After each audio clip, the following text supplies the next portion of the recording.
Então, pessoal, vamos lá aqui para o nosso último encontro, né, mantendo o compromisso aí com vocês da gente largar o perfeccionismo, né? Porque essa é uma das situações que a gente realmente antes feito do que perfeito.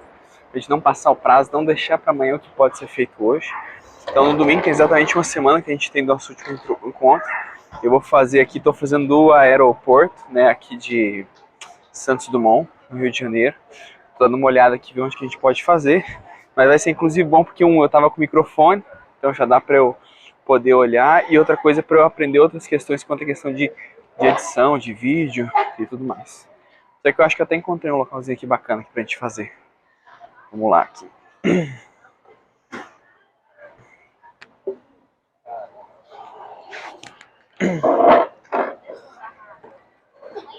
Aí, beleza.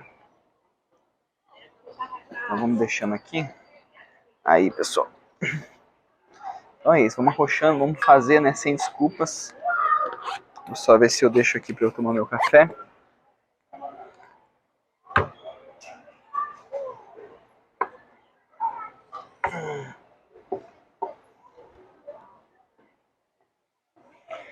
Aí, beleza, pessoal. Então depois eu vou ver o áudio. Eu vou aproveitar essa oportunidade para conseguir justamente treinar justamente a questão do áudio, ver se o microfone faz diferença em ambientes abertos ou não, a questão de iluminação dos cortes em softwares, então cada vez a gente está melhorando mais. E dando sequência aí, no nosso último encontro a gente falou sobre a questão de traçar metas, né? E a questão da obesidade mental e a gente traçar prioridades dessas metas para a gente poder realmente executá-las. Então vamos lá, aqui eu quero falar de duas coisas. Uma, né, perguntar se você está fazendo as tarefas, porque lembra que o que realmente transforma, o que modifica a vida das pessoas, inclusive a sua, é fazer.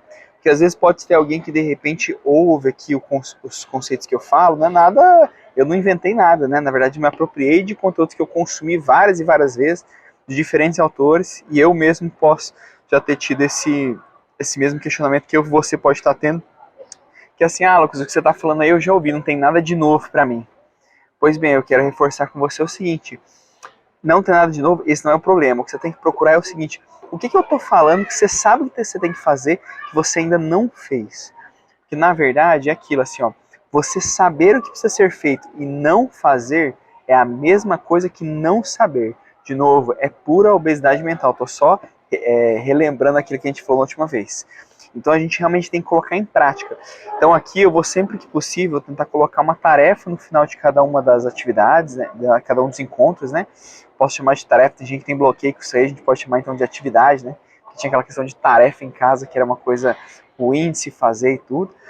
A gente colocar atividades, mas mesmo quando não colocar, você pensar assim, toda vez que você está lendo um livro, você está fazendo qualquer atividade que seja, você realmente pensar assim, que tarefa que eu tenho que tirar disso? Como que eu faço para aplicar realmente esse conceito?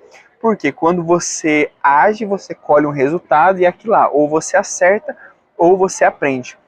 Se você estiver acertando, você está consolidando aquilo que foi uma coisa nova que você aprendeu. E se você errar, que não existe conceito do erro, você está aprendendo, você está masterizando. Então é a mesma coisa, eu estou fazendo um vídeo aqui, eu vou ver, será que é possível eu gravar fora do ambiente lá de casa? Porque pensa, num projeto de 52 episódios no mínimo, que é um por semana, vão acontecer realmente cenários que de repente eu não vou estar em casa. E eu tenho que ver, será que é possível gravar isso fora ou não? Então a gente tem que fazer esses testes. Então, ou eu acerto ou eu aprendo. E detalhe, se eu achar que ficar muito ruim o episódio, não tem problema. Eu faço de novo, mas às vezes eu aprendi que não dá para fazer. Talvez eu tenha que me antecipar e gravar alguns vídeos a mais na sequência, para daí eu poder realmente gravar, ter eles em estoque para publicar dentro das métricas ali, que a gente já falou, né, das metas SMART, que são semanais. E uma coisa que eu quero falar aqui para vocês agora nesse encontro é a questão quanto a hábitos, né? Então a gente falou de desenvolver novas habilidades e a gente tem que saber que nós temos hábitos, a gente sempre tem hábitos. A diferença é se o hábito ele é um hábito ruim ou ele é um hábito bom. Por mais que você não pare para pensar, o cérebro ele é feito para ter hábitos. Porque o que na verdade o hábito ele faz? Ele economiza energia. Então no começo, para você instalar um hábito, você tem que fazer um esforço consciente e repetido por um prazo específico de tempo, que aí eu vou falar com vocês. E depois de certo momento, ele vira um hábito porque ele já está internalizado e você não precisa mais gastar energia, tempo seu pensando, para você conseguir realmente executar. Então, por exemplo, Toda vez que eu como pastel, eu como Coca-Cola junto. E eu como pastel uma vez por semana. Isso é um hábito. Quer você veja isso ou não. E esse é um hábito ruim, porque todo mundo sabe que refrigerante faz mal. Então, de repente, sempre beber água no lugar de refrigerante pode ser um hábito positivo que você pode instalar. Então, primeira coisa aí, pare para ver quais os tipos de hábitos, né, você tem colocado. Primeiro, uma vida sem hábitos, ela não existe. E o hábito, né, quando ele, inclusive, ele se excede seus limites, ele vira um vício, né, pode ser um vício ruim ou um vício positivo. Por exemplo, a pessoa ter bulimia é um vício ruim, né, a pessoa come, vai lá depois e sente consciência pesada e fica forçando o vômito ou outras atividades. Isso é ruim, mas a pessoa que ao invés de ter isso, ela também faz exercício físico, o que fala assim, em demasia, por exemplo, a pessoa treina 2, 3 vezes ao dia, se lesiona, se prejudica em outras coisas na vida por conta disso, também é um hábito. Talvez ele seja menos deletério do que o outro, né? Também é um vício, né? Seja menos deletério, por exemplo, que a bulimia, mas não deixa de ser um vício. Então a gente tem que olhar que, primeiro, uma vida sem vícios, elas são difíceis. Não estou falando qual que é pior ou não, mas para a gente refletir, sim, qual que é o tipo de vício que você tem e quais são os hábitos que você tem. Sabendo disso, você vai ter lá os hábitos que são hábitos positivos e hábitos negativos. O que a gente precisa saber é que instalar ou desinstalar hábitos são coisas totalmente possíveis. E os seus... Então, como de costume aqui, né? Acabou a bateria, já passei para o computador. Então a gente está falando de questão de hábitos, né? Então o hábito naturalmente ele consiste já, ele parte da prerrogativa que você realmente está fazendo alguma ação. E essa ação pode estar trazendo resultados positivos ou negativos, eles estão incorporados ali dentro, você já tem uma economia de energia para estar utilizando. Então o que você tem que fazer? Além de você listar aí que esses são seus vícios, aquilo que você faz que te atrapalha, porque você está fazendo em excesso, mesmo sendo uma coisa caracterizada como coisa boa, você linkar aí também os hábitos que você tem. Aí você tem que parar para repensar o seguinte, o que eu faço todo dia ou com certa frequência, pelo menos uma vez por semana, e quais que são os resultados que isso está me trazendo. Tá? Porque se todo hábito ele pode ser instalado ou desinstalado, a gente tem que se utilizar desse processo, né? Porque ele vai virar um looping depois, onde a gente economiza energia e, consequentemente, vai trazer uma série de resultados positivos para a gente. Então, vou dar um exemplo aqui. Para você poder instalar um hábito, né, além do fato de você ter uma repetição e você estar focado numa recompensa que ele tem, você tem que pensar na complexidade do hábito e quantos dias que você vai levar. Então, você tem hábitos simples, avançados e complexos, e cada um deles você leva um tempo diferente de maturação para você atingir o resultado.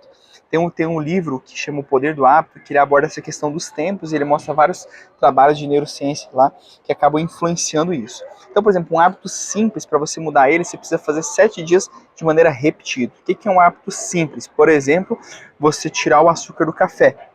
Aprender a beber café sem açúcar. Se você se propor a fazer isso por 7 dias, você vai começar a ver a diferença e consegue realmente instalar. Hábitos medianos, né, ou ali avançados, a gente teria que fazer por pelo menos 21 dias esse hábito, por menos 3 semanas, e nesse processo, naturalmente, a gente está saindo da zona de conforto.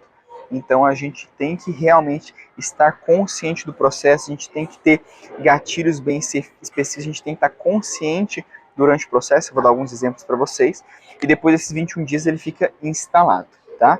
E hábitos mais complexos mesmo, então hábitos maiores, a gente tem que fazer por pelo menos 40 dias. Tá? Então, 40 dias de execução. Isso é para que você gaste menos esforço, mas tem um período também de consolidação, que seria um tempo de maturação do hábito, que vai ali de 60 a 90 dias. Por quê? Essa primeira etapa você tem que fazer esforço, ele é penoso para você fazer, ele gasta mais energia, você se sente mais cansado, mais exausto, mais cobrado, você pensa mais vezes em parar. Depois desse período que ele está incorporado, você gasta menos energia, mas ele ainda é facilmente desinstalado, ele não criou perna ainda, porque não teve um tempo de maturação, você não colheu resultados. Porque assim, à medida que você instala um hábito, uma ação nova, você vai retroalimentando, você vai colhendo resultados, você vai aumentando a sua autoconfiança e, consequentemente, você fica mais seguro, você quer implementar mais ainda. Então, vou dar um exemplo aqui, por exemplo, a questão da leitura. Então, a leitura é um hábito ali de avançado para complexo, então vai levar de 21 a 40 dias para você fazer. E você tem que fazer ininterruptamente, né? Várias desculpas vão surgir na sua mente, porque o cérebro ele realmente quer o mais fácil, o mais cômodo. Então o que ele vai querer fazer? Ele vai dar desculpas, né? Porque a gente é campeão em dar desculpa, né? Então ele vai falar assim, hoje você tá muito corrido, deixa para amanhã, amanhã você compensa, se ela é 10 páginas hoje, amanhã você lê 20, tá tudo certo. E aí você vai só procrastinando, vai virando um loop, daqui a pouco você fala, de novo eu não consegui fazer, você acaba abandonando. Então realmente a gente tem que se planejar e colocar isso como meta e seguir. Como a gente sabe que isso vai gastar energia, vai ser um processo que tem uma certa dor emocional ali associada, a gente não pode querer tirar todos os hábitos e botar tudo de uma vez. Então a gente tem que fazer pouco a pouco, até para dar tempo dele se maturar. Então, por exemplo, a questão da leitura, a pessoa se programa lá assim, olha, eu vou ler 10 páginas por dia, ou X de tempo por dia, por 21 dias, a pessoa se programa para isso. Passou esse período dos 21 dias, a pessoa agora já tem menos esforço para fazer a leitura. Mas quando que realmente esse hábito ele é instalado? Ele é instalado quando você tem resultado dele, ele é retroalimentado. Então, vou dar exemplo do ano passado. Ano passado eu me propus a ler um livro por semana. Isso é um hábito, ler um livro por semana, porque eu tinha que estar lendo basicamente quase que todos os dias. E era uma quantidade de leitura muito maior do que realmente eu fazia, por mais que eu já era um leitor mais avançado. O que aconteceu? Esse ano, até por tocar outros projetos e tudo, eu deixei de lado metas quanto à leitura. Né? Então eu fui lá, comprei alguns livros de um assunto específico que eu precisava estudar para desenvolver uma nova habilidade. E o que acabou acontecendo? Eu parei para ver que mês de janeiro acabou e eu já li 4 livros. O que quer dizer? É um livro por semana. Por mais que eu não esteja com essa meta, porque criou-se um hábito. Eu tenho uma leitura mais rápida, mais dinâmica, eu já ando com o livro, eu já penso qual é o livro próximo, então já está tudo incrustado. Mas por que eu tive realmente um feedback positivo disso? Não é só porque eu passei o tempo, né? Eu fiz um ano todo, é um tempo suficiente para maturar, mas porque eu comecei a colher resultados das minhas atitudes. Então eu vi que aquilo que eu aprendi, aquilo que eu aplicava, melhorava a minha vida positivamente, consequentemente eu tinha um gatilho a mais para sempre utilizar isso aí. Lucas, quer dizer que o hábito só vai instalar quando é uma coisa positiva para a vida? Não. Se você tiver qualquer tipo de recompensa, seja para o seu cérebro, né, que geralmente quer recompensas imediatistas, você sempre vai acabar tendo aquele hábito que também não te leva para o resultado que você quer. Por exemplo, todo dia depois do almoço eu vou lá e compro um chocolate. E como, né? Será que isso vai me levar para o resultado que eu quero? Porque geralmente ele vira um hábito. Você já nem faz esforço, mas você já nem para pensar por que você está parando lá para comer esse chocolate. Então a gente tem que pegar os hábitos, saber que hábitos mais simples são 7 dias, hábitos avançados ali 21 dias, hábitos completos 40 dias, e a gente precisa de 60 a 90 para realmente a gente maturar isso. Então a gente tem que pensar sempre o quê? Em colocar em prática para ele virar o hábito e a gente colher os benefícios, né? Então aquela mesma questão, eu preciso ir para academia, eu preciso tirar alguma coisa. Você tem que lembrar que hábito não é só coisas boas que a gente tem que fazer, a gente tem que pensar em retirar. Então eu vou deixar aqui para vocês a atividade, para vocês elencarem, além dessa quantidade de hábitos que tem que ser colocados, né? Vocês vão ver quais os vícios que vocês têm, que o vício nada mais é do que um hábito que é feito numa quantidade mais intensa, consequentemente traz mais transtornos, né? Ele passa ali da questão do bom senso. Às vezes a gente tem que refletir, às vezes a gente tem esse vício e nem percebe, como por exemplo o vício de trabalhar demais, ou por exemplo de ir na academia, ou outras coisas desse sentido. E aí a gente parar para fazer também uma lista de 6 hábitos que a gente precisa tirar e 6 hábitos novos que a gente tem que colocar. Veja que a gente vai continuar com um saldo zero, que quer dizer, o nosso tempo de dedicação, de energia empregado, vai estar muito próximo ao que a gente tem hoje. Não é nenhum grande esforço, mas a gente tem que tirar 6 e colocar 6 de uma vez. Tá? Então pense aí em hábitos de atividades diferentes que você precisa fazer. Então, por exemplo, às vezes a pessoa vai pensar assim, eu vou tirar a Coca-Cola e vou colocar beber água no lugar da Coca-Cola. Tudo bem, ok, a gente está falando quanto à alimentação, mas pensa outras coisas. Lembra que a gente pensou nas metas SMART? Pensa dentro das suas metas. Quais são os hábitos que você precisa desenvolver, que você precisa tirar, precisa atingir aquelas metas, e aproveita a atividade do encontro passado, que são ter elencado as prioridades para você fazer, tá? Lembra mais uma vez, se você não está fazendo as atividades, você está com obesidade mental. E uma outra coisa que é um hábito muito bacana de se fazer, que eu criei ano passado e naturalmente eu faço aqui, que é tudo aquilo que eu aprendo, eu tento o mais rápido possível ensinar para os outros. Assim eu estou transbordando, eu estou modificando a vida do outro, e detalhe, para mim o maior benefício é que eu preciso articular isso na minha mente para poder ensinar o outro, eu consolido para mim. Então, por mais que eu já faça esse processo de hábitos há bastante tempo, só o fato de estar ensinando aqui para vocês, eu já estou refletindo quais hábitos que eu preciso tirar e quais hábitos novos eu preciso realmente colocar. E detalhe, quais hábitos que eu me coloquei esse ano para cumprir e eu realmente não estou conseguindo cumprir? Aí eu vou parar para refletir. Por que eu não estou conseguindo cumprir eles e qual vai ser a estratégia que eu vou fazer para conseguir cumprir? Vou dar um exemplo aqui para vocês. Eu coloquei que eu ia desenvolver a questão do alongamento. Eu comprei um curso online de alongamento para ganhar flexibilidade, porque eu vinha tendo algumas lesões e um menor desempenho na academia justamente por conta de encurtamento, né, muscular. Eu falei assim, eu vou fazer todos os dias o alongamento para que eu consiga realmente melhorar e ter uma melhor qualidade de vida. Comprei o curso, mas eu não fiz isso todos os dias. Então agora eu vou parar para refletir ali. Por que eu não fiz? O que eu tenho que fazer? Quais os gatilhos eu vou utilizar para realmente incorporar esse novo hábito aí? Vou passando para vocês. Uma boa semana para todo mundo e bora para cima, hein?